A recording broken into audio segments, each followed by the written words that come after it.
El día de hoy comenzamos un nuevo capítulo en nuestra serie. Nos dedicaremos a presentar el pensamiento de Aristóteles. Aristóteles es uno de los filósofos más reconocidos de toda la historia y junto a Platón, los dos más grandes filósofos de la antigüedad. Ha sido llamado el maestro de todos los que saben. En la escuela de Platón se le apodaba el nous, es decir, la inteligencia, y durante la Edad Media llegó a ser conocido simplemente con el mote de el filósofo. Aristóteles tenía 46 años menos que Platón y lo conoció cuando fue a vivir a Atenas a los 17 años. Aristóteles era originario de Macedonia, una región al norte de Grecia que era considerada por los griegos semibarbárica.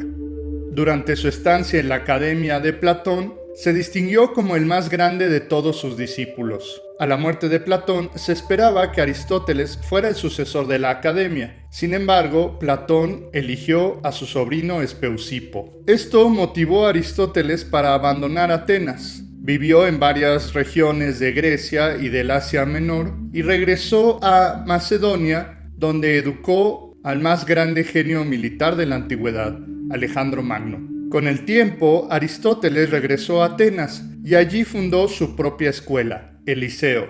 A los discípulos de Aristóteles se les llegó a conocer como los peripatéticos, porque tenían la costumbre de aprender sus lecciones mientras caminaban. La filosofía de Aristóteles marca una distancia con la filosofía de Platón. Se tratan de dos estilos muy distintos de hacer filosofía. Aristóteles deja atrás los mitos y las alegorías que utilizaba Platón para presentar su filosofía. En cambio, encontramos en Aristóteles tratados que en nuestros días consideraríamos de un estilo más científico, es decir, más formales y argumentativos. Aristóteles deja de preocuparse por los temas platónicos como el mundo de las formas y piensa más bien que la filosofía y el pensamiento deben tener su objeto en las cosas que podemos observar con nuestros sentidos. Así Aristóteles se preocupa por temas empíricos y observables como la biología, la meteorología y la fisionomía, estudios que no habían tenido tanta importancia en el pensamiento platónico. Aristóteles critica severamente a su maestro y opina que no hay dos regiones en el mundo como pensaba Platón. En cambio, el mundo de las formas y el mundo material se encuentran reunidos en este mismo mundo que podemos observar a nuestro alrededor. Werner Jaeger, un famoso estudioso de la antigüedad, propone que debemos de entender el pensamiento de Aristóteles como un pensador originalmente metafísico a un pensador naturalista y empírico. La filosofía de Aristóteles también se distingue del pensamiento platónico, ya que su punto de vista cambia de hacerse preguntas acerca del filósofo y la virtud a preguntarse más bien qué es la filosofía en sí misma, intentando hacer de la filosofía una disciplina con un valor en sí mismo, con rigurosidad y un método propio. Se atribuye a Aristóteles una famosa frase: soy amigo de Platón, pero soy más amigo de la verdad. Aristóteles no tenía reparo en criticar a su antiguo maestro, aunque siempre tuvo un gran respeto por él. Por esta razón, Diógenes Laercio opinaba que a pesar de que Aristóteles fue crítico siempre con el platonismo, en realidad fue el más genuino de todos los discípulos de Platón, ya que un discípulo verdadero no se contenta con repetir las enseñanzas de su maestro, sino de construir nuevo conocimiento y saber a partir de lo que dejó el mentor. Podemos resumir la posición de estos dos grandes pensadores si acudimos al ejemplo del célebre fresco de Rafael Sanzio, La Escuela de Atenas. En el centro aparecen los dos más grandes pensadores de la antigüedad, Platón apuntando al cielo y vestido con los colores de los dos elementos más espirituales, el rojo para el fuego y el púrpura para el aire. Aristóteles, en cambio, apunta con su mano hacia la tierra, indicando que allí debe de estar centrada la preocupación del pensamiento filosófico y científico. Está vestido con los colores de los elementos más materiales, el café para la tierra y el azul para el agua. Mientras que Platón tiene en su brazo el Timeo, su obra cosmológica, Aristóteles tiene en su brazo a la ética, un estudio sobre el comportamiento humano. Estas dos perspectivas, entre lo divino, lo terrenal, lo abstracto y lo concreto, es una discusión que a partir de entonces se sigue manifestando en toda la historia de la filosofía a través de escuelas que siempre están adoptando una u otra posición. La discusión entre el platonismo y el aristotelismo permaneció durante más de 1000 años durante la Edad Media, donde los pensadores de ese tiempo adoptaban posturas que podían ser comprendidas como platónicas y aristotélicas. Vamos a las recomendaciones bibliográficas. Recuerda que nada sustituye la lectura de los textos. Quiero agradecer el apoyo del Dr. Eduardo Charpenel para la realización de esta bibliografía. La metafísica de Aristóteles está dividida por libros y no por capítulos. En el libro 13º y 14º, también llamados Mi o Ni, podrás encontrar la crítica de Aristóteles a la teoría de las ideas de Platón. Como fuentes secundarias, puedes encontrar distintas introducciones a la filosofía de Aristóteles, como el libro de Barnes Aristóteles, el libro de Brun Aristóteles y Eliseo, el libro de Düring, Aristóteles, exposición e interpretación de su pensamiento, aunque hay que decir que este texto es un poquito avanzado.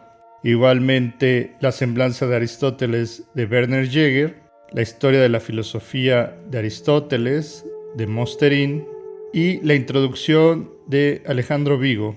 Finalmente, te puedes apoyar de las lecciones sobre la historia de la filosofía de Hegel.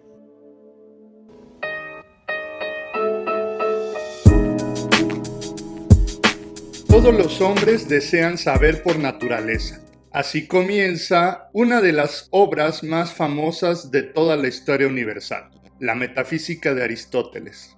En estos videos nos dedicaremos a presentar los conceptos más importantes de la metafísica, qué significa y qué estudia. La metafísica no es ningún secreto esotérico, ni tiene que ver con superación personal, ni misticismo. Podrían encontrarse con textos que se llaman de metafísica, pero que no se tratan de la metafísica filosófica.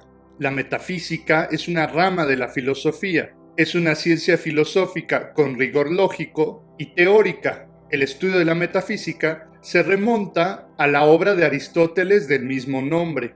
Sin embargo, desde el título mismo ya nos encontramos con un equívoco que confunde a muchas personas. Se puede pensar que la metafísica es aquello que va más allá de lo físico, simplemente por el título metafísica.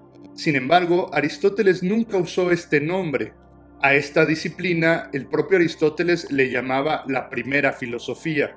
Entonces, ¿de dónde viene este título? Muchos años después de la muerte de Aristóteles, el comentarista Andrónico de Rodas se encontraba realizando la edición de los textos aristotélicos y se encontró con una serie de pergaminos que trataban sobre distintos temas, aunque usaban una metodología particular. A Andrónico se le ocurrió la idea de agrupar estos pergaminos en distintos libros o capítulos, a los que les puso el título de ta metata physica, es decir, aquello que está más allá de la física, refiriéndose a que estos textos hablaban de otra cosa distinta a lo que se hablaba en los libros de física. Recordemos que para los griegos la física era el estudio de la naturaleza y no era la ciencia empírica del movimiento como nosotros comprendemos hoy en día. Así pues, la metafísica se trataba simplemente de otro estudio y no necesariamente se refería a lo que estaba más allá de lo físico, sino que fue el nombre que se le ocurrió a Andrónico de Rodas y que pasó a la historia. Sería mucho más propio llamarle primera filosofía a esta ciencia. Sin embargo, el nombre de metafísica ya se quedó y con ello los equívocos que lleva. Así pues, la metafísica no es un estudio esotérico o oscurantista, ni tampoco habla necesariamente de lo que está más allá de lo físico. Entonces, ¿qué es la metafísica? En su obra, Aristóteles da varias definiciones, de las cuales aquí voy a resaltar dos. La metafísica es el estudio de las causas y los principios últimos. Esto quiere decir que la metafísica se encarga del estudio de las causas y los orígenes de todas las cosas. Quizás han tenido la experiencia de conversar con un niño que les empieza a hacer la pregunta ¿por qué?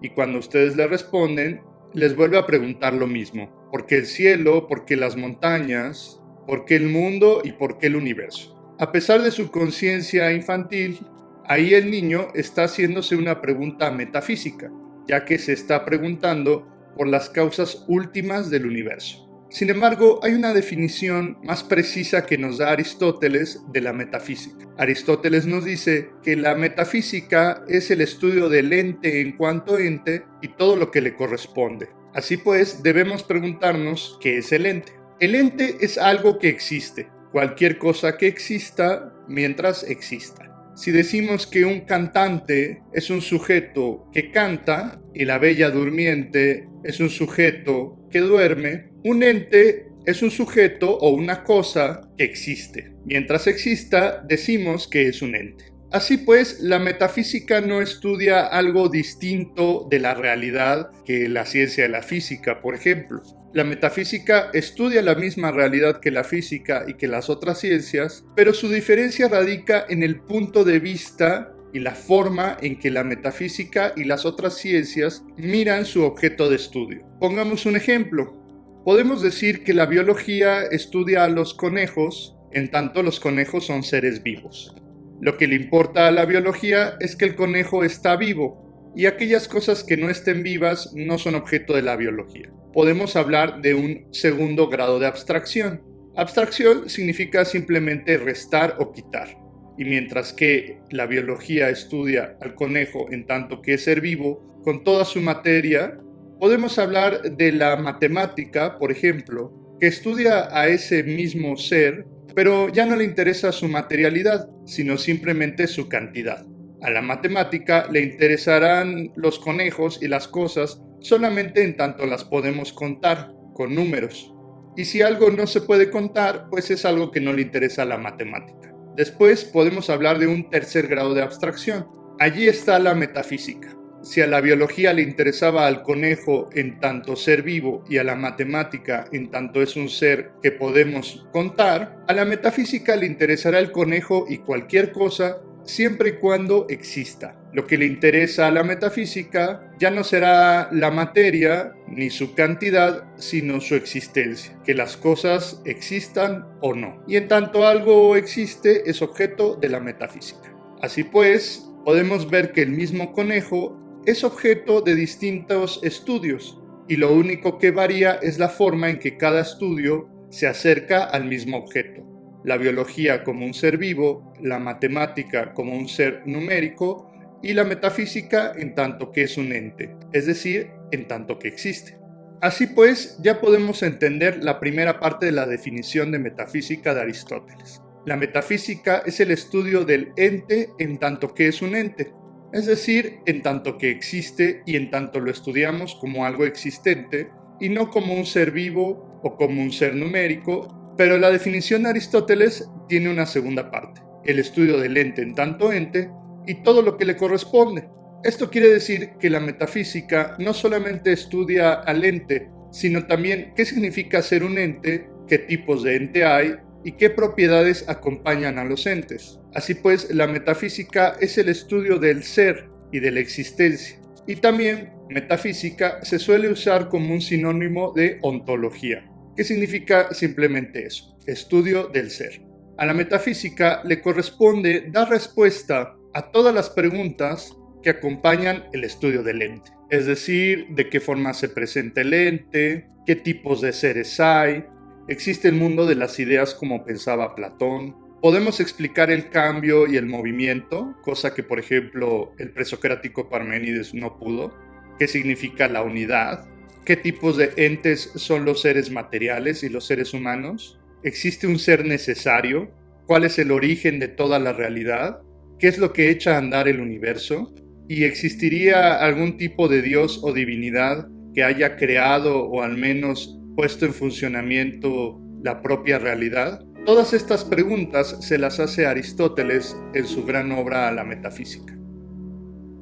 Para comenzar con la metafísica de Aristóteles, recomiendo leer el libro primero Alfa y el libro segundo Alfa minúscula, el tercero Beta y el sexto Epsilon. Una muy buena introducción la encuentras en la edición de Gredos de la Metafísica. Esta introducción fue escrita por Tomás Calvo. Te puedes apoyar también de estas obras introductorias: el Aristóteles de Barnes, las razones de Aristóteles de Berti, Aristóteles y el Liceo de Brun, la semblanza de Aristóteles de Jäger, el Aristóteles de Mosterín y la introducción de Alejandro Vigo. Y finalmente te puedes apoyar también de las lecciones sobre la historia de la filosofía de Hegel.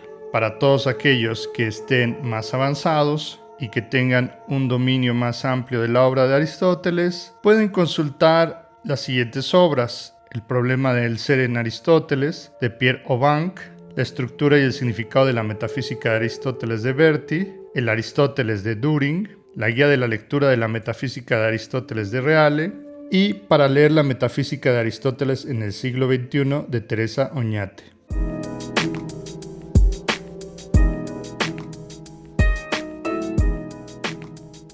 Continuamos con nuestros videos sobre la metafísica de Aristóteles, y el día de hoy hablaremos de las 4 causas. Como vimos en nuestra serie sobre los presocráticos, una de las preguntas más importantes que se hace la filosofía es la del origen del mundo y de todas las cosas. Desde sus inicios, la filosofía ha buscado el principio, o arjé, como le decían los antiguos presocráticos, del mundo y de la realidad. Cada uno de ellos dio una respuesta distinta a estas preguntas. Al comienzo del libro de la Metafísica de Aristóteles, se hace un recuento de estas explicaciones que resultan insuficientes, ya que para Aristóteles estas explicaciones solamente comprendían un solo tipo de causa. En cambio, Aristóteles dice que cada cosa podría tener al menos 4 causas, y que estas causas no son excluyentes entre sí, sino que podemos dar distintas respuestas sobre el origen o el fundamento de una cosa dada, según lo que estemos preguntando. Así pues, Aristóteles propone su teoría de las 4 causas. La primera causa que cita Aristóteles es la causa material. La causa material trata de explicar el origen de una cosa a través de su composición física, es decir, de su materia. Los presocráticos, especialmente los jonios, como Tales de Mileto, pensaban que la realidad tenía una explicación material. Tales pensaba que todo estaba constituido de agua, por ejemplo. Aristóteles está de acuerdo con esto, sin embargo, piensa que esta causa no es suficiente para explicar la realidad. La causa material explica la composición de un objeto o de una cosa. Por ejemplo, una estatua puede estar hecha de madera o de mármol, pero necesariamente tiene que estar hecha de algún material. La madera sería la causa de una estatua, pero solo en un nivel material. Y habría que dar otras explicaciones para completar la explicación de este objeto en particular. Así pues, un segundo tipo de causa sería la causa formal. La causa formal sería aquel modelo intelectual o conceptual a partir del cual se refleja o se hace una cosa. Como vimos en su momento, Platón fue el gran defensor de la causa formal, pues decía que todas las cosas materiales no son sino una copia de las ideas que habitan en el mundo de las formas. Estas formas son para Platón la verdadera causa de toda la realidad. Así pues, un hombre o un perro no es sino una copia de la idea pura de hombre o la idea de perro. Siguiendo el ejemplo de la estatua que pone Aristóteles, la causa formal sería el plano o la idea que tiene en la cabeza el escultor, por ejemplo, a la hora de hacer su escultura. Por ejemplo, el escultor podría estar pensando en hacer tallado de un rostro humano o de un animal. Y esto que está en su imaginación o en su mente y que después es plasmado en la escultura es lo que sería llamado la causa formal. Veremos en otro video que para Aristóteles las cosas sensibles están siempre constituidas de estas dos cosas, de materia y de forma. La materia es llamada en griego ile y la forma es llamada morfé. Por esta razón a esta teoría se le conoce como ilemorfismo. La causa material y la causa formal nos presentan explicaciones de cómo es una cosa en este momento, pero no de dónde surgió ni cuál es su propósito. No nos habla ni de su pasado ni de su futuro, sino solamente de su presente. Para dar estas explicaciones adicionales, Aristóteles invoca dos tipos nuevos de causa. La tercera causa sería la causa eficiente. La causa eficiente se trata de un agente o de un motor que echa a andar o genera la cosa de la que estamos hablando. En el ejemplo de nuestra escultura de madera, pues se trataría del escultor o del tallador que está haciendo la escultura. Es necesario que exista un escultor que talle con sus propias manos y le dé forma a la materia para que exista una escultura. Así pues, ya tenemos tres elementos que explican esta misma cosa. La materia, que en el caso de la escultura sería la madera, la forma, que es la idea a partir del cual se hace la escultura, y por último una causa eficiente, que se trataría del trabajo propio del escultor al trabajar la madera. La causa eficiente fue mencionada por los presocráticos pluralistas. Empédocles decía que el amor y el odio, y Anaxágoras que el entendimiento o el nous era lo que echaba a andar la realidad. Sin embargo, esta no es la última causa, dice Aristóteles. La última causa es la causa final, y según Aristóteles, esta no había sido propuesta por nadie antes que él. La causa final se trata de la finalidad o del objetivo con el cual una cosa existe o fue generada.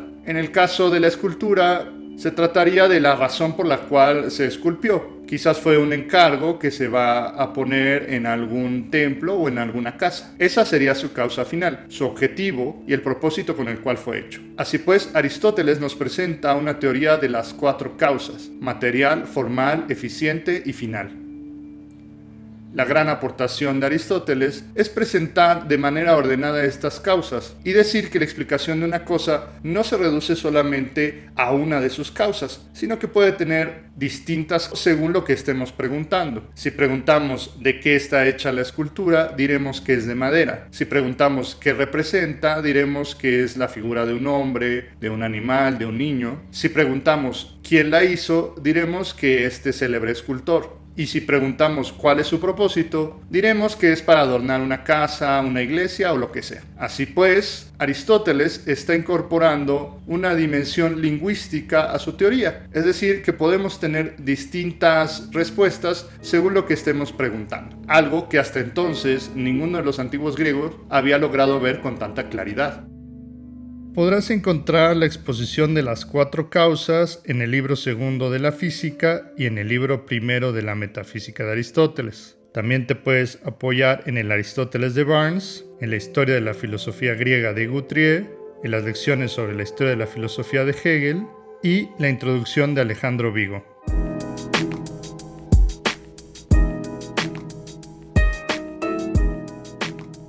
Continuamos haciendo nuestro recorrido a través de la metafísica de Aristóteles, y el día de hoy hablaremos de un tema muy importante: el acto y la potencia. Recordemos en nuestro video pasado que Aristóteles presenta cuatro tipos de causas. Lo que se nos presenta con esto es que no hay solamente un modo de hablar de la causa, y lo mismo podemos decir respecto del ser. Quizá uno de los conceptos más importantes de toda la filosofía aristotélica es lo que se conoce como la polisemia del ser. Polisemia es aquello que tiene muchos significados o sentidos. Y así pues, lo que Aristóteles nos está queriendo decir es que el ser se dice de muchos sentidos o de muchas maneras. Esta frase es absolutamente vital para comprender la filosofía de Aristóteles y cambió por completo la forma en que se entendía el pensamiento filosófico. Esto ya lo entendemos, pues como vimos en el video pasado, la causa se puede decir de al menos cuatro modos. Y lo mismo podemos decir respecto del ser,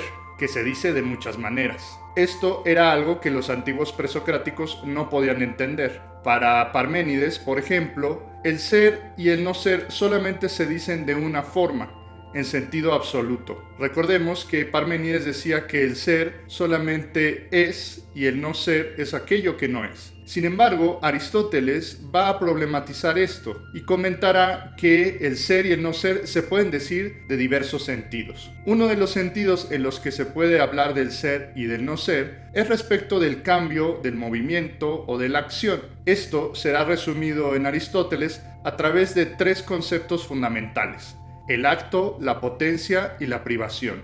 Podemos hablar del acto o energeia como la cosa tal cual se nos presenta ya realizada. Decimos, por ejemplo, que un árbol es un árbol que ya está en acto, pues ya está realizado. En cambio, la potencia es hablar de aquella capacidad que tiene un objeto de cambiar. Como el ejemplo que poníamos, el árbol es un árbol en acto, pero puede ser un leño en potencia, ya que si nosotros lo talamos, podemos hacer madera con él. El mismo árbol está en acto y en potencia. Es árbol y no es leño, pero puede llegar a ser un leño. Así pues, estos conceptos nos ayudan a tener una comprensión más sofisticada de la realidad que lo que tenían los antiguos presocráticos. Así pues, aquí tenemos dos conceptos fundamentales para comprender a Aristóteles: el acto y la potencia. Sin embargo, hay otro concepto que nos ayudaría a comprender mejor el cambio y el movimiento, que es la privación. La privación es la incapacidad total de ser o de cambiar.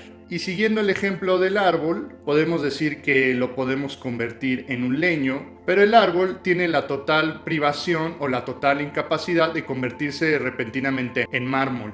De esta manera, Aristóteles nos brinda nuevos conceptos para explicar lo que los presocráticos no pudieron, ya que Parménides solamente entendía el ser en acto y el no ser como una privación, sin tomar en cuenta que las cosas también pueden ser en potencia, es decir, tienen la capacidad de cambiar, aunque todavía no sean aquello en lo que se van a convertir. Quizás sea bueno poner otro ejemplo para explicar esto mismo. Un niño es un niño en acto y al mismo tiempo es un adulto en potencia. En él habitan estos dos modos de ser al mismo tiempo. Por el hecho de ser niño, está siendo niño, pero también puede llegar a ser una persona adulta. Sin embargo, este niño tiene la total incapacidad de convertirse repentinamente en un ser mitológico como en un unicornio. Y así diríamos que tiene la privación de ser un unicornio. Acto, potencia y privación son conceptos metafísicos que nos ayudan a explicar el cambio de una manera que los antiguos presocráticos nunca pudieron, y que se relaciona con todo un sistema metafísico que Aristóteles va a construir. El acto y la potencia se relacionan, por ejemplo, con las causas. La causa material de la que hablábamos en el video pasado se relaciona con la potencia, como en el ejemplo del leño que poníamos. La madera tiene la capacidad de convertirse en una escultura, es decir, es una escultura en potencia. Por otro lado, Aristóteles va a comparar la causa formal con el acto, ya que cuando un escultor realiza la escultura sobre la madera, lo que está haciendo, en términos aristotélicos, es actualizando su forma, dándole una forma para volverla una obra de arte. Acto y potencia son solamente un tipo de los modos de ser de los cuales habla Aristóteles. En los siguientes videos hablaremos de otros modos de ser que nos ayudarán a comprender la teoría metafísica de Aristóteles. Para el acto y la potencia puedes encontrarlo en el libro 8º y 9º de la Metafísica de Aristóteles, y te puedes apoyar en el Aristóteles de Barnes, en la Historia de la Filosofía Aristóteles de Mosterin, en la Introducción de Alejandro Vigo y en las lecciones sobre la Historia de la Filosofía de Hegel.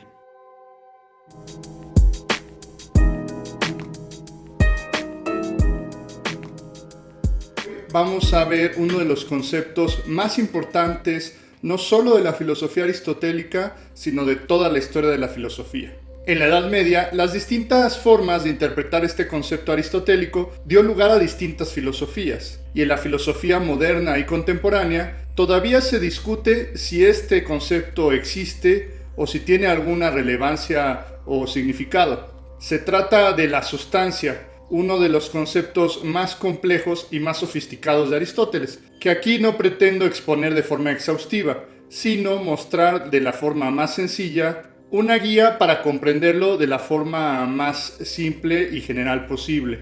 Este concepto busca resolver el problema más fundamental de toda la metafísica. ¿Qué hace que una cosa determinada sea esa cosa? ¿Qué es lo que constituye a cualquier entidad en el mundo como lo que es y no como algo distinto? Según la teoría de las cuatro causas, podríamos decir que una cosa podría reducirse a su materia. Esto era lo que pensaban los antiguos presocráticos. Sin embargo, Aristóteles cree que la materia no es constitutiva de lo que son las cosas. Podríamos tener, por ejemplo, los materiales para hacer un hombre, los componentes químicos, el carbono, el calcio que forman los huesos. Sin embargo, esos componentes químicos no hacen que por sí solo esos materiales se vuelvan un hombre. Para Aristóteles, la materia no significa lo mismo que la cosa. Entonces, alguien podría decir que se trata de la forma. Quizás si tenemos la idea de un hombre, entonces podríamos decir que tenemos al hombre mismo. Sin embargo, yo podría imaginar en mi mente cualquier cantidad de hombres, y no por eso voy a decir que he creado un hombre. Ni la materia ni la forma por sí sola generan ni son la cosa. Esto también lo podemos equiparar a lo que mencionábamos en nuestro video anterior. Si relacionábamos a la materia con la potencia, podríamos decir que cuando tenemos los materiales, tenemos la capacidad de crear cualquier cosa que esos materiales nos permitan. Pero mientras no lo hagamos, esos materiales se mantienen en potencia. Se necesita actualizar esa potencia y de esta manera podríamos tener efectivamente una cosa. No basta con tener un tronco para decir que tenemos una escultura, sino hace falta tallarla, darle una forma, esto es actualizar su potencia para que así tengamos una escultura. Así pues, para Aristóteles, los objetos materiales necesitan de estos dos elementos, de la materia y de la forma, y de la potencia y del acto. Solo así podemos tener efectivamente una cosa material. Esta es la llamada teoría hilemorfista de Aristóteles, porque combina la materia y la forma. Cuando efectivamente unimos estos dos elementos, tenemos uno de los modos en los que Aristóteles presenta la sustancia. La sustancia viene del griego usía. El término sustancia nos viene de los latinos, que así tradujeron usía. La etimología es substare, que quiere decir lo que está por debajo. Sin embargo, esta traducción al español ha sido un poco desafortunada, porque nosotros solemos entender la sustancia relacionado con elementos químicos o con algo que ya es material, y la sustancia no necesariamente se refiere a esto. Por esta razón ha habido gente que prefiere utilizar el término entidad en lugar de sustancia para hablar de la usía de Aristóteles. La sustancia es lo que permanece al cambio. También podemos entender la sustancia como la cosa en sí misma, o lo que es la cosa. Tiene muchas definiciones, pero ¿qué quiere decir todo esto? Cuando estamos hablando de la sustancia de una cosa, estamos hablando de lo que realmente es. Otra de las formas de entender la sustancia es como una definición. Para utilizar un ejemplo, diremos que lo que hace que un martillo sea un martillo es su capacidad de martillar o de clavar. Mientras tengamos un instrumento que logre efectivamente realizar esta función, diremos que tenemos un martillo. Y mientras el martillo logre martillar, seguirá siendo un martillo. Para entender bien lo que es la sustancia, conviene hablar de su complemento. Aristóteles emparenta la sustancia con otro concepto, que son los accidentes. Los accidentes son cosas que se predican de la sustancia, pero que no son necesarios para que la cosa sea lo que es. Si la sustancia del martillo es su capacidad de martillar, los accidentes pueden ser cualquier otra cosa que se predique de la sustancia, es decir, de este martillo, pero que no sean necesarios. Por ejemplo, el martillo puede estar pintado de colores o puede estar hecho de distintos materiales. Sin embargo, los colores o los materiales no afectan su capacidad de martillar. Diremos que estos son simplemente accidentes de la sustancia. Pongamos un ejemplo para que esto se entienda mejor. Yo puedo tener un barco y diremos que su sustancia es su capacidad de navegar sobre las aguas. Yo puedo pintar mi barco de color azul, amarillo, verde. Puedo cambiarle las velas y puedo cambiarle los accesorios si yo quiero. Todos estos son accidentes del barco.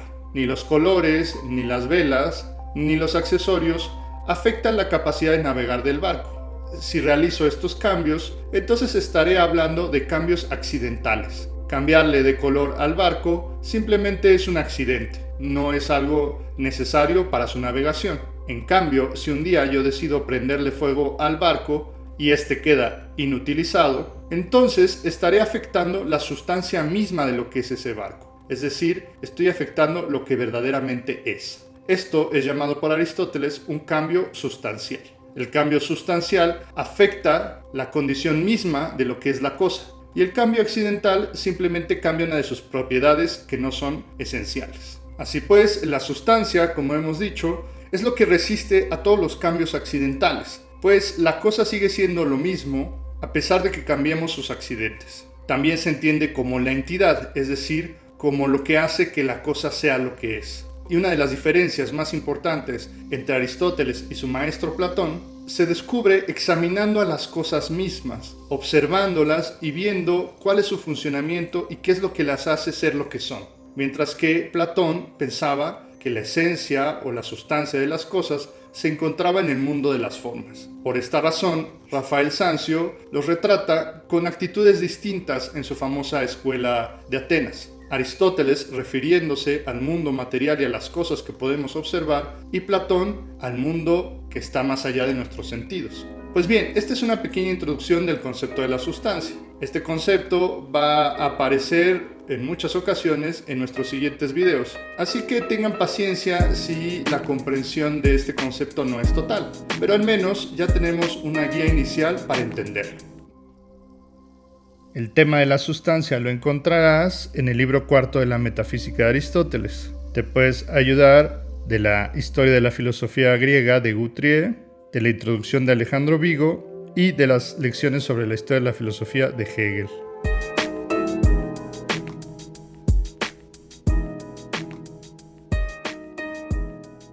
Le damos seguimiento a la metafísica de Aristóteles y en esta ocasión hablaremos de la esencia y de los modos en los que se puede hablar de la sustancia. Como vimos en nuestro video anterior, la sustancia es un concepto complejo y que puede llegar a tener muchas definiciones. De hecho, esto es lo más importante de la comprensión aristotélica de la sustancia, que no se puede entender de una sola manera. Como ya lo hemos dicho, una de las propuestas más importantes de Aristóteles es que las cosas se pueden decir de muchas maneras, y la sustancia es este concepto que nos permite entender qué son las cosas. Así pues, el día de hoy hablaremos de los modos en los que podemos entender la sustancia. Una de las maneras en las que podemos entender la sustancia es como esencia. Aristóteles, de hecho, no usó una palabra, sino una frase para hablar de la esencia. Toti en einai, que quiere decir lo que era el ser. Aunque esto se entiende mejor con otra formulación del propio Aristóteles. Toti esti,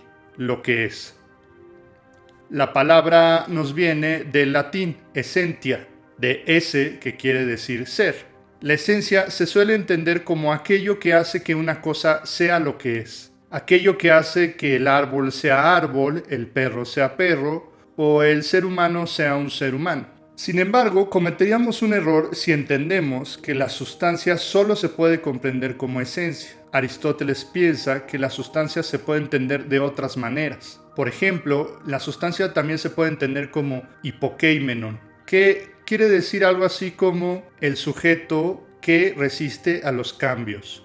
Esto ya lo vimos en el video pasado. La sustancia sería aquello que resiste a los cambios accidentales. Poníamos el ejemplo de un barco que lo podemos pintar de colores y cambiar sus propiedades, pero mientras no hagamos del barco otra cosa como destruirlo o convertirlo en un automóvil, por ejemplo, diremos que el hipokeimenon es aquello que resiste a estos cambios, lo que hace que el barco siga siendo barco, a pesar de los cambios que generemos en él. Otra forma de entender la sustancia es como horismos, que quiere decir definición.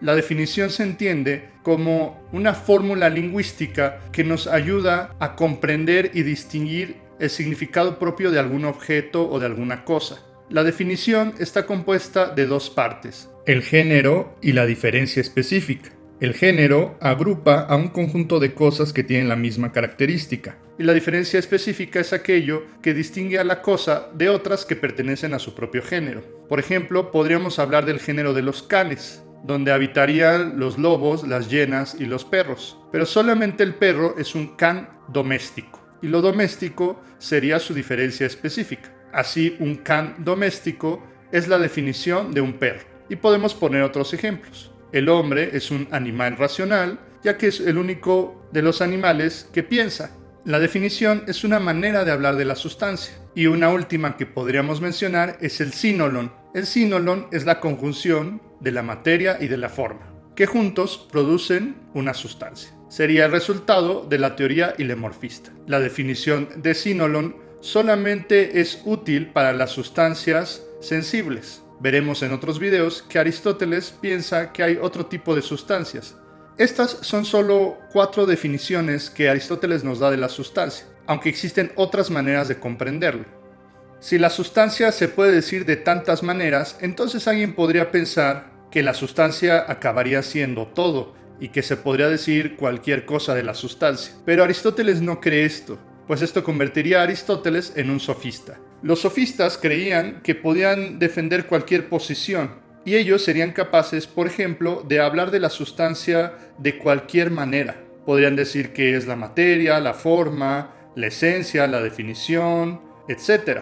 Sin embargo, Aristóteles defiende que la sustancia, aunque se puede decir de muchos modos, no se puede decir de todos los modos. Hay cosas que la sustancia definitivamente no es. La sustancia no es la potencia, por ejemplo. Tampoco sería el accidente o la simple materia. Sino que hay formas muy particulares de hablar de lo que es la sustancia y por lo tanto de lo que son las cosas. Así pues, Aristóteles no cree que se pueda decir cualquier cosa de la sustancia, ni que la sustancia se pudiera predicar de todos los modos, a pesar de la opinión de los sofistas. Pero también se opone a la posición de los presocráticos y de Platón, mismos que creían que la sustancia solo se podía comprender de una sola manera. Por ejemplo, los jonios creían que la sustancia o que las cosas en sí mismas solo se podían entender como materia, como agua, aire o apeirón. Pitágoras pensaba que se podía comprender como la cantidad, como los números. Sin embargo, esta es solo una propiedad accidental y no es la sustancia misma.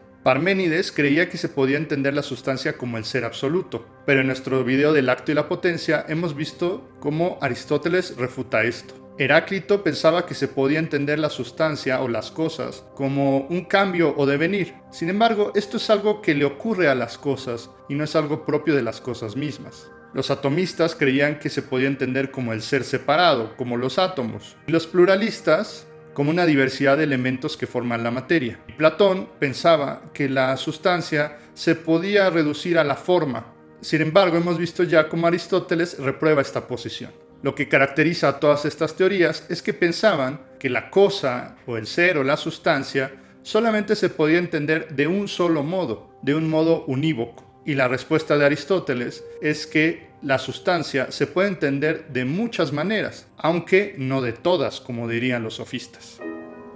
Se trata de una posición completamente original en la historia de la filosofía y que revolucionaría por completo el pensamiento.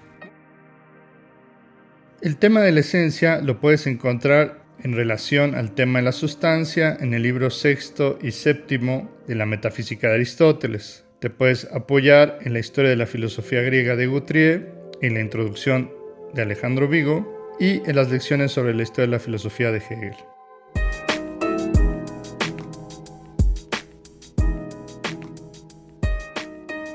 Llegamos a una de las partes cumbres del pensamiento metafísico clásico. Se trata de la concepción aristotélica del primer motor y de las esferas celestes. Como ya mencionamos en el video de metafísica, esta disciplina se puede entender de varias maneras. Una como el estudio del ente y todo lo que le corresponde de suyo, y como la disciplina que se encarga de encontrar las causas más remotas. ¿Qué es lo que produce todos los cambios en el universo? ¿Por qué observamos a nuestro alrededor que las cosas pueden moverse, pueden cambiarse, los seres vivos pueden generarse y morir? ¿Cuál es la fuente de todos estos cambios? Aristóteles va a introducir 3 tipos distintos de sustancia para tratar de explicar la generación, el cambio y el movimiento que observamos en la naturaleza. La primera sustancia de la que hablaremos es la sustancia material, misma a la que ya nos hemos referido en videos anteriores. Observamos que las cosas a nuestro alrededor están hechas de materia y de forma, que están sujetos a la generación y a la corrupción, al acto y a la potencia. Todo lo que observamos a nuestro alrededor es sujeto de cambiarse, de ser destruido y algunas cosas de ser generadas. Para Aristóteles, todas las cosas que observamos en nuestra realidad más próxima habitan en lo que él llama el mundo sublunar, es decir, el mundo debajo de la luna. Y en este mundo sublunar encontramos todas las cosas materiales que están sujetas al cambio.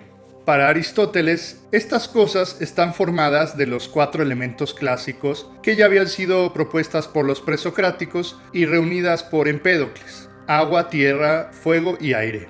Elementos que tienen un comportamiento particular y que están sujetos a las leyes de los cambios y de los movimientos. Para resumir, la materia corruptible se ubica en el mundo sublunar, está conformada a partir de los 4 elementos y está sujeta a los cambios, se genera y se corrompe. Aristóteles descubre que todo lo que es generado ha sido generado por otra cosa. Los animales siempre tienen progenitores y estos a su vez tienen progenitores y estos otros progenitores y así sucesivamente. Igualmente podemos decir que toda cosa que existe en acto fue en algún momento una potencia y esta potencia solamente pudo haber sido actualizada por otro acto. Así pues, tenemos 2 vías, el de la generación o el movimiento y el del acto y la potencia, que nos remiten a una cadena que se remonta al pasado y que debe tener algún origen, algo que haya echado a andar estas cosas de forma inicial. Una primera explicación del movimiento y de la generación la encontramos en otra región del universo o del cosmos, que Aristóteles llama el mundo supralunar. Como lo indica su nombre, el mundo supralunar es lo que está más allá de la luna, es decir, son los planetas y las estrellas, que para la astronomía clásica estaban fijados o empotrados en las llamadas esferas celestes. Estas esferas celestes estaban hechas de un material distinto al de los elementos, conocido como éter, que después los medievales llamaron la quinta esencia. El éter es un nuevo elemento, que es material, pero que no se corrompe, es eterno y no está sujeto a las mismas leyes de los cambios de las cosas materiales del mundo sublunar. Aristóteles se da cuenta que a diferencia de las cosas que vemos aquí en la Tierra, los astros se mueven de forma eterna y parecen no cambiar. Tienen movimientos fijos y predictibles. Nada los detiene, y esto le hace pensar que tienen un comportamiento distinto al de las cosas que observamos alrededor de nosotros. No parecen corromperse, y esto le hace pensar a Aristóteles que son de una naturaleza más perfecta. Al moverse de forma eterna, no están condicionadas por las mismas leyes del mundo físico. E incluso Aristóteles llega a especular que estos astros y estas esferas celestes son de hecho la causa eficiente que promueve el cambio y el movimiento en nuestro mundo material. Esto nos puede parecer un poco extraño e incluso místico. Sin embargo, Aristóteles da una explicación científica bastante razonable. Hoy en día sabemos que buena parte de la energía que produce los cambios y la vida en la Tierra proviene efectivamente de uno de estos astros, del Sol. Es la energía solar la que promueve los cambios climatológicos, el viento, las corrientes marítimas y por supuesto hace posible la vida en la Tierra, gracias a los procesos químicos y fotosintéticos que produce las plantas y en los animales microscópicos, que son la fuente de vida de todo el planeta. Así pues, Aristóteles tenía algo de razón aquí. En efecto, los astros, en específico el Sol, es lo que promueve el cambio y el movimiento a través de la energía solar en nuestro mundo. Sin embargo, Aristóteles no tenía a la mano todas estas herramientas científicas que nosotros conocemos, y él llegó a estas ideas a través de la pura especulación filosófica, con muy poca observación científica constatable a comparación de lo que tenemos hoy en día. Aunque Aristóteles no llegó de la misma manera a lo que sabemos hoy en día, es bastante razonable. Ahora bien, los astros que se mueven de forma perpetua en los cielos transcriben para Aristóteles un movimiento circular, que para los antiguos griegos era el más perfecto. A través de estas traslaciones, transferían su movimiento al mundo sublunar y permitían el cambio en todas las cosas físicas y corruptibles. Para resumir, los astros estarían constituidos de una materia incorruptible, habitan el mundo supralunar, están configurados del éter, la quinta esencia o el quinto elemento, y son la causa eficiente de los cambios y el movimiento de todo lo que observamos a nuestro alrededor.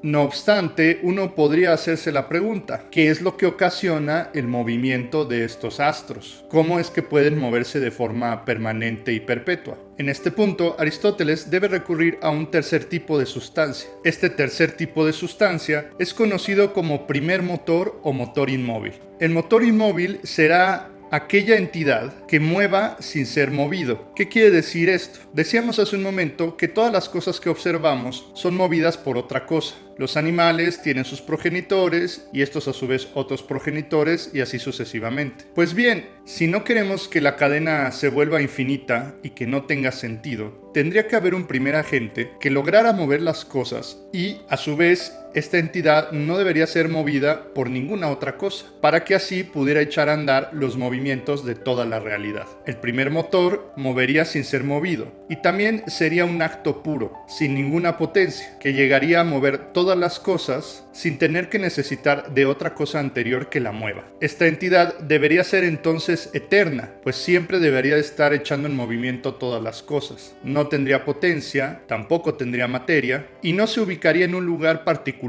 del espacio ni del tiempo, pues no tiene ni extensión ni magnitud. Ahora bien, al no ser material, no podría generar un movimiento de forma eficiente como lo hacen los astros con el mundo sublunar. Su motivación sería de otra naturaleza, movería las cosas como causa final, es decir, como una motivación o como un fin específico al cual todas las cosas se ven atraídas y aspiran a imitarlo. Así pues, la naturaleza de esta entidad no puede ser sensible ni material. Tendría que ser de otra especie, de la especie más pura y perfecta que conocían los antiguos griegos. Esta entidad sería, de hecho, intelectual. Se trataría de un pensamiento que se está pensando a sí mismo y que todo trata de imitarlo y de llegar a él. Aristóteles habla del pensamiento porque considera que esta es la actividad más pura a la que se puede llegar. Esto lo veremos con más detenimiento cuando hablemos de su ética y también de su Tratado del Alma. Pero por el momento baste decir que para Aristóteles el pensamiento es lo más puro y lo más perfecto. Y por esta razón el primer motor debe estar constituido principalmente de pensamiento. El primer motor entonces sería la sustancia por excelencia, la causa del movimiento de todas las cosas, ya que todo se mueve como una aspiración por él.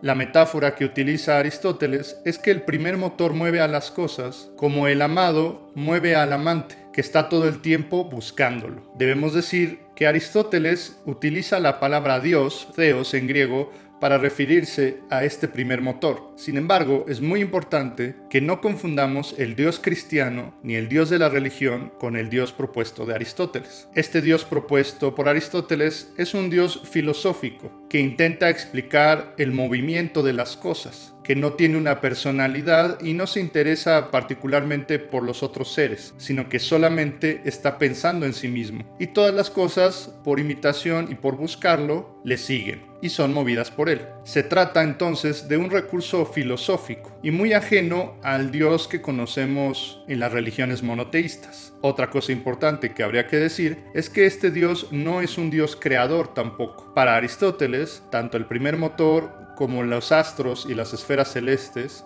existen desde toda la eternidad. Para los antiguos griegos no había un concepto de creación, de un momento inicial donde comenzaran a existir las cosas, sino que todo se mantenía de forma perpetua y eterna. Así que no debemos atribuirle características del Dios cristiano al Dios de Aristóteles. Serán los medievales más tarde, y de forma notable Tomás de Aquino, quienes sí realicen la síntesis entre el Dios filosófico de Aristóteles y el Dios cristiano. Pero si nosotros queremos ser disciplinados intelectualmente, debemos entender al Dios de Aristóteles estrictamente como él trató de exponer. A primera vista, la teoría del primer motor puede parecernos demasiado extraña, incluso mística, pero veremos en el siguiente video y a lo largo de nuestro recorrido de la historia de la filosofía que esta propuesta de Aristóteles puede leerse de muchas maneras, y ya estemos de acuerdo o no con su propuesta, se debe reconocer el alcance cultural y científico que tuvo el primer motor en toda la historia. Somos testigos en este momento de una teoría filosófica que está combinando la astronomía, la cosmología, la ética, la psicología, la metafísica y la lógica para presentar una propuesta coherente del origen, del movimiento y del cambio en todo el universo. De hecho, la teoría aristotélica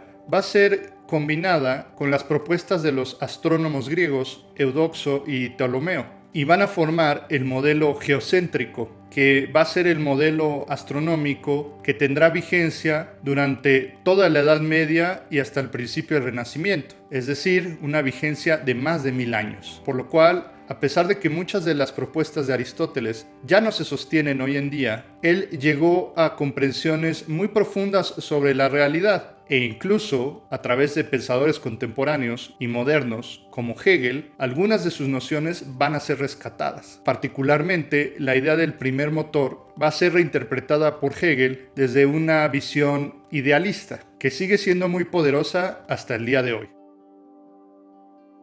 El tema del primer motor lo puedes encontrar en el libro 7º y 8º de la Física de Aristóteles y en el libro 12º de la Metafísica. Te puedes apoyar en Aristóteles y el Liceo de Brun, en la historia de la filosofía griega de Guthrie, en la introducción de Alejandro Vigo y en las lecciones sobre la historia de la filosofía de Hegel.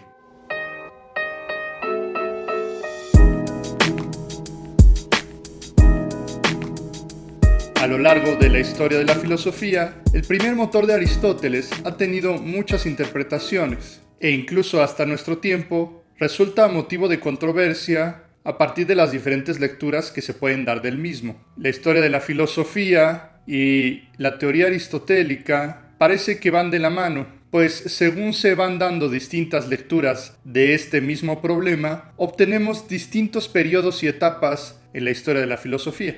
La obra de Aristóteles tuvo una repercusión a lo largo de toda la antigüedad, ya que la escuela peripatética o escuela aristotélica se encargó de difundir su pensamiento y de conservarlo a través de los siglos. Sin embargo, con la caída del Imperio Romano Occidental, los textos de Aristóteles se perdieron en Europa y solo fueron conservados en la capital del Imperio Bizantino, Constantinopla, y más tarde por los árabes. Si no fuera precisamente por los árabes, no se habría conservado la obra de Aristóteles hasta nuestro tiempo.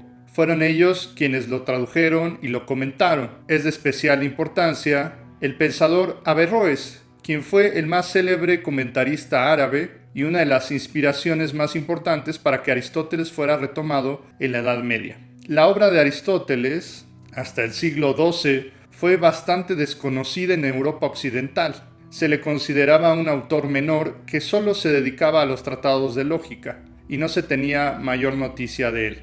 Por esta razón, la primera etapa de la Edad Media, conocida como Alta Edad Media, fue primordialmente platónica en su comprensión filosófica de la realidad. Sin embargo, en el siglo XII y con la llegada de la Cuarta Cruzada, los europeos occidentales tuvieron contacto con Constantinopla y con el Medio Oriente, y allí se pudieron hacer de algunos textos y traducciones de Aristóteles que a su vez fueron traducidos al latín por el célebre traductor Guillermo de Moerbeke. Fue en esta época que Aristóteles fue reincorporado a la tradición occidental europea y que pudo llegar a ser comentado por los más célebres teólogos y doctores de la Iglesia de aquel tiempo, siendo Tomás de Aquino el más célebre entre todos ellos. La lectura medieval que se hace de Aristóteles sintetiza el pensamiento de la metafísica con el pensamiento cristiano. Aristóteles había propuesto un primer motor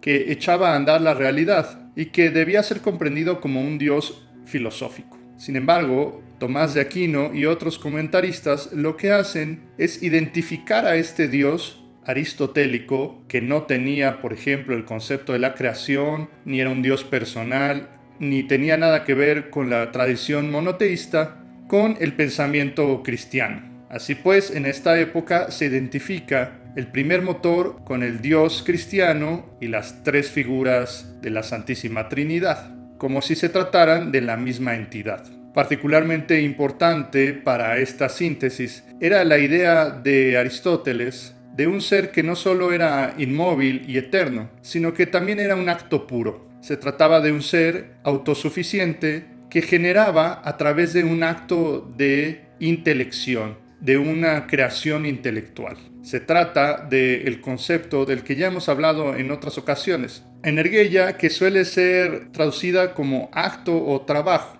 Es el trabajo del pensamiento lo que generaría la realidad para los medievales y sería equiparado con la concepción de la creación, que comienza en un momento particular según el libro del Génesis, una noción que era del todo desconocida para los antiguos griegos. En su momento, esta incorporación del aristotelismo al cristianismo fue de hecho polémica y algunas de las tesis de Tomás de Aquino fueron censuradas. Sin embargo, con el paso de los años y de los siglos, fueron cada vez más aceptadas debido a su capacidad explicativa. La Iglesia reconoció su valor hasta que el tomismo fue reconocida como la filosofía oficial de la Iglesia Católica. Precisamente por esto, los renacentistas y los modernos se opusieron con bastante fuerza al pensamiento aristotélico, ya que lo asociaban con el pensamiento cristiano, aunque esto, como hemos visto, fue de hecho un trabajo muy posterior a su obra.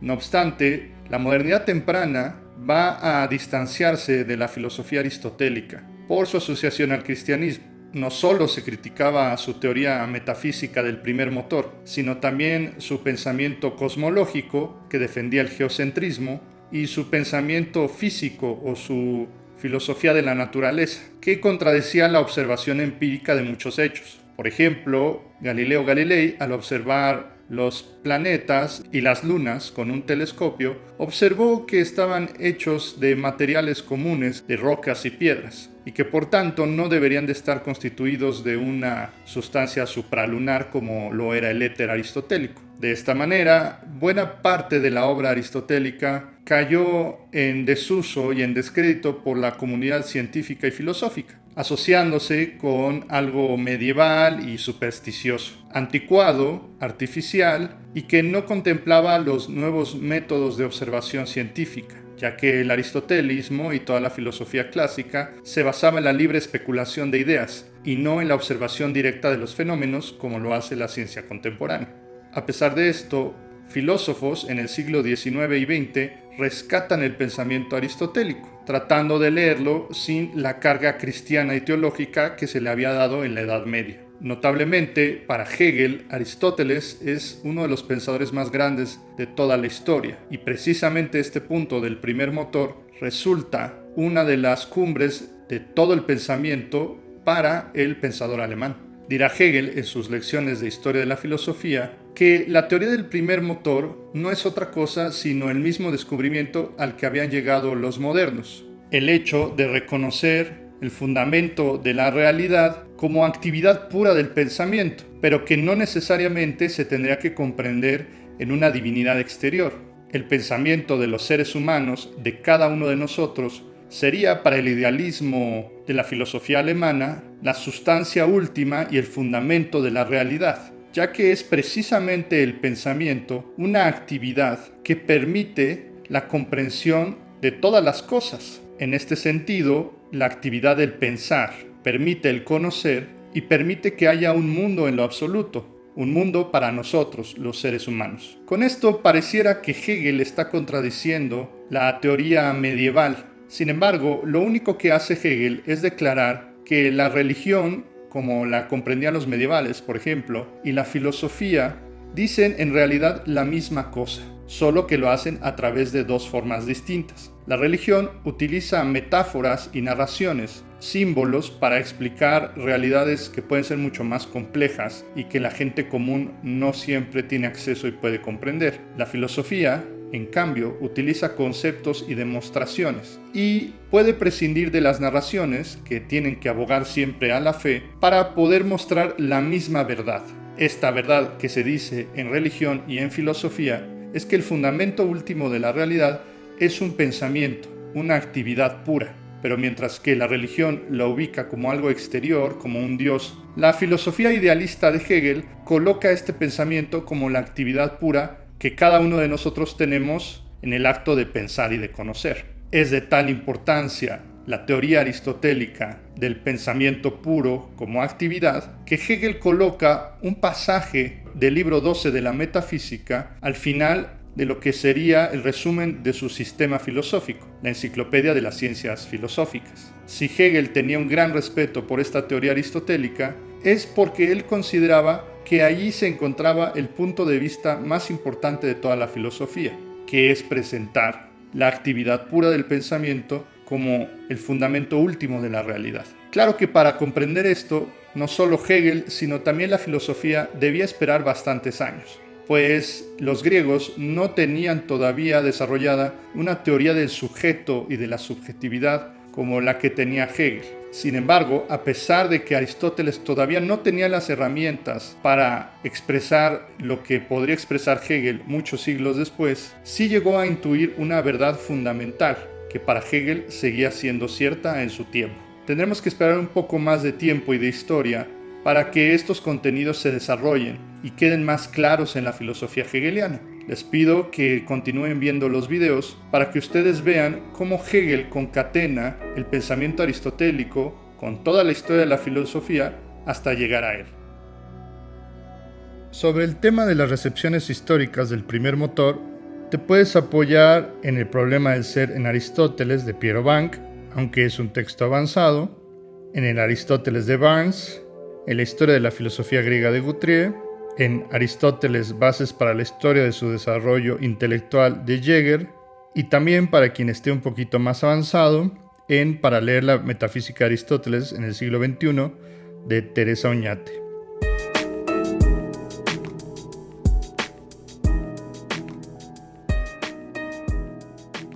La física va a utilizar los mismos métodos que la metafísica. Sin embargo, se va a ocupar del objeto sensible, que también podemos llamar el objeto natural. La física se va a ocupar de todos los objetos sujetos al cambio, al movimiento, y que están constituidos por materia y forma. El método que utiliza Aristóteles para desarrollar su física no debe confundirse con la física contemporánea. La física de Aristóteles utiliza la libre especulación y la lógica para conformar sus conceptos, mientras que la física moderna utiliza la observación, la experimentación y el método científico. La física moderna se trata de una disciplina de las ciencias empíricas o experimentales, y la física de Aristóteles es una deducción filosófica de los conceptos y por esta razón está atada a su teoría de la metafísica. Así pues, no sería del todo equivocado considerar la física de Aristóteles como una metafísica de lo sensible, o también como si se tratara de una filosofía de la naturaleza. El libro de la física es la obra más célebre donde se dedica a esta disciplina, pero no es la única. Aristóteles tiene muchos otros libros físicos. Algunos ejemplos son sobre el cielo, la generación y la corrupción, la meteorología y sus pequeños tratados naturales, donde encontramos tratados sobre la sensibilidad, sobre el sueño, la vigilia, la memoria, la vejez, etc. Un caso notable de los trabajos físicos de Aristóteles son sus tratados sobre los animales, donde aborda de forma extensa sobre temas de taxonomía, comportamiento animal, entre muchas otras cosas. Tal grado ha sido la importancia de Aristóteles en esta rama que se le ha considerado incluso el padre de la biología. Así pues, el tema de la naturaleza y en específico el tema de la vida fue uno de los temas que más preocupó a Aristóteles. Su teoría tuvo una enorme repercusión en Occidente, a tal grado que fue considerada la ciencia oficial durante muchos siglos. Quizás una de las polémicas más importantes en torno a la teoría aristotélica de la naturaleza es sobre su explicación de los fenómenos y las causas naturales. Existen dos corrientes que intentan explicar las causas naturales. Por un lado, el mecanicismo, originalmente defendido por los atomistas, y por otro lado, la explicación teleológica, defendida por Aristóteles. El mecanicismo es una corriente que postula que la causa de todas las cosas naturales está determinado por la necesidad exterior y por la casualidad. El nombre mecanicismo es una analogía que implica que así como en el mecanismo de un reloj todo ya está determinado por causas exteriores, así también funciona la naturaleza. Los atomistas fueron los primeros mecanicistas, pero es una postura que Aristóteles va a criticar. En contra del mecanicismo, Aristóteles postula la propuesta teleológica. La teleología propone que la causa de todas las cosas está determinada por fines. Según la teleología, hay una finalidad detrás de todas las cosas que acontecen en la naturaleza. Esta teleología aristotélica sirvió muy bien para los propósitos pedagógicos y evangélicos del cristianismo en la Edad Media. Pues lo que encontramos sobre todo en la Edad Media es una teleología exterior, es decir, existiría una inteligencia que ordena toda la realidad y todas las cosas para conducirlas a un cierto fin determinado. Esta inteligencia sería por supuesto Dios, y esta postura estaría soportada por el pensamiento aristotélico. Lo que hacen los medievales es introducir su concepción religiosa a la filosofía aristotélica. Será con la llegada de la modernidad que los nuevos científicos criticarán tanto la postura de Aristóteles como el pensamiento religioso. Los científicos de la modernidad observan que hay muchas explicaciones de la naturaleza que no necesitan apelar a fines. No se necesita invocar a ningún dios para explicar la caída de la lluvia o las estaciones o la configuración de los animales, sino que todo puede explicarse a través de un mecanicismo. Esto es a partir de determinaciones materialistas. A tal grado llega el furor por el mecanicismo que los filósofos racionalistas, especialmente Spinoza, van a postular que todo ya está determinado en la naturaleza y propone un mecanicismo rígido. La ciencia contemporánea tiene mucho de mecanicista y opina que no necesitamos apelar a fines o a la teoría teleológica de Aristóteles para explicar las causas de la naturaleza, sino que solo basta con examinar las condiciones materiales para explicar los diferentes fenómenos. Es por esta razón que la teoría de Aristóteles ha caído en bastante descrédito entre el pensamiento contemporáneo, ya que se piensa que no hace falta apelar a fines para explicar los fenómenos naturales. No obstante, Hegel acude a la ayuda de Aristóteles, y es que su interpretación va a ser distinta a la de los medievales. Para Hegel, la teleología exterior, que apela a una divinidad o inteligencia externa, resulta ridícula al punto de mofarse. Esta teleología propondría que una inteligencia exterior creó los árboles de corcho para que nosotros pudiéramos tapar nuestras botellas de vino. Esto le parece ridículo a Hegel. Sin embargo, lo que no entendió la época medieval, pero tampoco entendieron los científicos modernos, es la profundidad del concepto aristotélico de teleología. Y Hegel apela a una nueva comprensión de este concepto, no a una teleología exterior, sino una teleología interior, y que solamente aplica a los seres vivos. Aristóteles mismo reconoce la importancia de la necesidad y de la causalidad en los fenómenos naturales. Efectivamente, habría un mecanicismo que sería el soporte y la condición para que se dieran todas las cosas. Dice Hegel que, por ejemplo, los componentes químicos se comportan de forma mecanicista. Hay ciertas reacciones que siempre van a generar los mismos resultados. Sin embargo, cuando se trata del fenómeno específico de lo vivo, se puede hablar de una teleología no exterior, sino interior.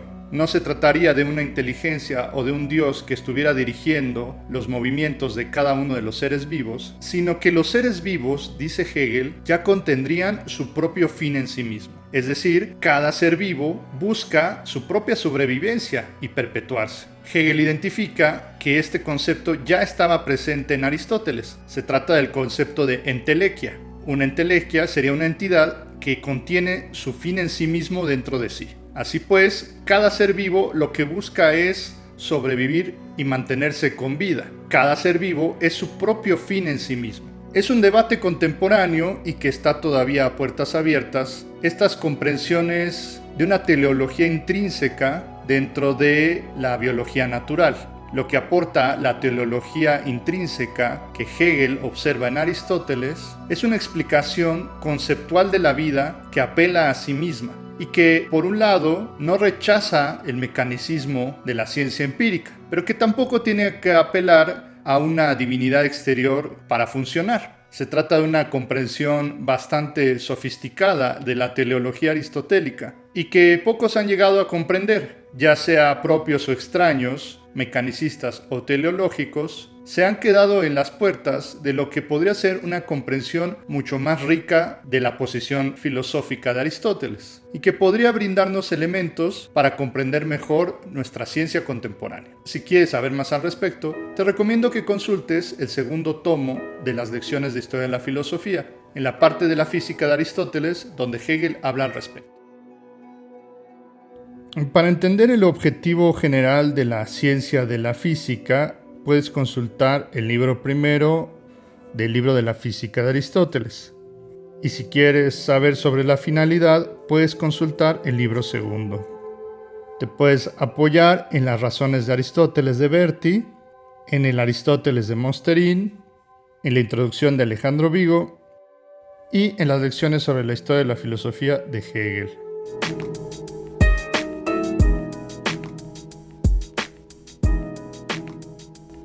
Continuamos con nuestra exposición de la física de Aristóteles y en esta ocasión mostraremos su concepto del tiempo.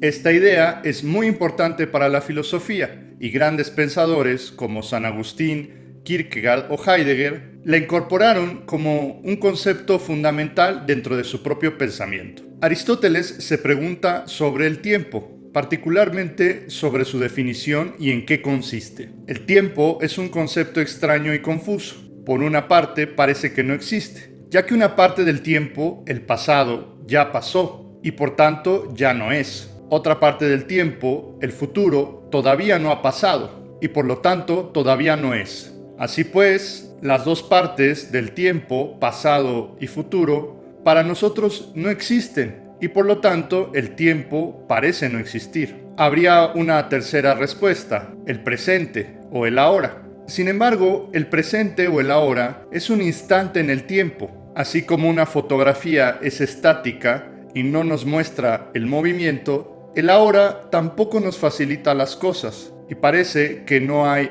tiempo en un instante congelado, como sucede en las fotografías. El ahora no podría ser una duración, pues este ahora tendría un pasado y un futuro. Así dejaría de ser un instante en el tiempo y no resuelve en absoluto el problema. Así Aristóteles debe admitir que el ahora es un punto arbitrario que elegimos en el tiempo. Lo que hace el ahora es dividir el antes y el después, pero este ahora no tiene ninguna duración. Así pues decimos que el ahora de alguna manera es igual a todos los ahoras. Todos son instantes arbitrarios de tiempo, pero de otra manera cada hora es distinto a los demás, pues todos reflejan condiciones distintas del mundo. El ahora sería un punto arbitrario en un segmento de tiempo. Divide el antes y el después, y podemos tomar cualquier instante como una hora y dividir el tiempo de forma infinita si así lo queremos. Sin embargo, esta división infinita del tiempo no divide la realidad, no divide a las cosas, sino solamente lo que hace es dividir los segmentos que nosotros hemos colocado arbitrariamente. De forma similar a las matemáticas, nosotros podemos dividir un segmento de forma infinita. De forma matemática podemos dividir un pastel si queremos, tantas veces como nosotros queramos. Sin embargo, esta división del pastel no hace infinito al pastel. Y así Aristóteles distingue que una cosa es la división infinita de los segmentos y otra cosa es la división de la extensión de las cosas, que de hecho es finita. Esta comprensión resuelve las célebres paradojas de Zenón el Eleata, de quien ya hemos hablado en otra ocasión. Así pues, ya hemos hablado del pasado, del ahora y del futuro. Y sin embargo, ninguna de estas cosas por sí mismas nos dicen lo que es el tiempo. Parece ser que el tiempo no es el pasado, tampoco es solamente el ahora ni el futuro. Entonces, ¿qué respuesta nos da Aristóteles? Para él, el tiempo es una medida. Se trata de la magnitud con la que medimos el movimiento. El tiempo lleva registro del movimiento de las cosas, pero no es el movimiento en sí mismo, sino que el tiempo es aquello con lo que medimos los cambios. Así pues, debemos entender el tiempo como una medida del movimiento según el antes y el después. El tiempo se trata de una magnitud con la que medimos el movimiento, así como utilizamos los kilogramos, por ejemplo, para medir el peso. Los conceptos de tiempo y movimiento están mutuamente implicados, pues con el tiempo se mide al movimiento y el movimiento es lo que es medido por el tiempo. Así pues, Aristóteles muestra que el tiempo es una medida. Sin embargo, esta medida es realizada por algo o por alguien. Lo que efectúa esta medida del tiempo es el alma, que nosotros debemos entender de forma similar a nuestro concepto de conciencia, una mente activa, y no tanto como la concepción teológica de alma. Cuando nosotros estamos despiertos, nuestra mente está llevando registro de los cambios y puede decir lo que ha pasado antes y lo que pasó después. Así pues, para Aristóteles, el alma, o la mente, como nosotros la llamamos en nuestro tiempo, es lo que efectúa la medición del tiempo, lo que lleva al registro de los cambios. Para Aristóteles, el alma es una condición indispensable para que exista el tiempo, pues si no hubiera algo o alguien que llevara registro efectivo de los cambios, no tendría sentido hablar de movimiento ni de cambio. Podemos así preguntarnos, si no existiera algo o alguien que midiera, ¿existiría la medida? O en otras palabras, si no hubiera conciencia, si no hubiera mente o alma, ¿existiría el tiempo? Para Aristóteles la respuesta es no. Si no existieran los seres humanos o ninguna conciencia en el universo, seguramente que las cosas seguirían moviéndose. Los asteroides y los planetas seguirían chocando entre sí, pero no habría nadie que tomara la medida. No habría alguien que midiera el antes y el después, y por lo tanto, para Aristóteles, el tiempo no tiene sentido ni significado si no hay un alma que lleve el registro de los cambios. Así pues, en nuestros videos anteriores hemos mostrado cómo la metafísica se conecta con la física, y en este caso, la física se va a conectar por medio de este concepto del alma y del tiempo con una nueva rama o disciplina, la psicología aristotélica, que no debe de confundirse con la psicología contemporánea. En nuestros siguientes videos examinaremos el Tratado del Alma de Aristóteles. El tema del tiempo lo puedes encontrar en el libro tercero y cuarto de la Física de Aristóteles.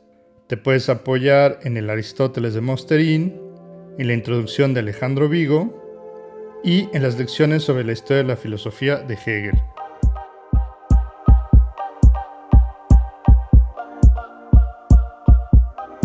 Quiero agradecer a todas las personas que hacen posible la realización de estos videos, a los suscriptores y especialmente a los patrones de este canal. En la siguiente entrega de esta serie documental continuaremos con Aristóteles y veremos su psicología, ética, política, poética, lógica y retórica. Si te gustó este video, por favor apoya el canal, dale like, comparte y suscríbete. Nos vemos en la siguiente entrega. Hasta pronto.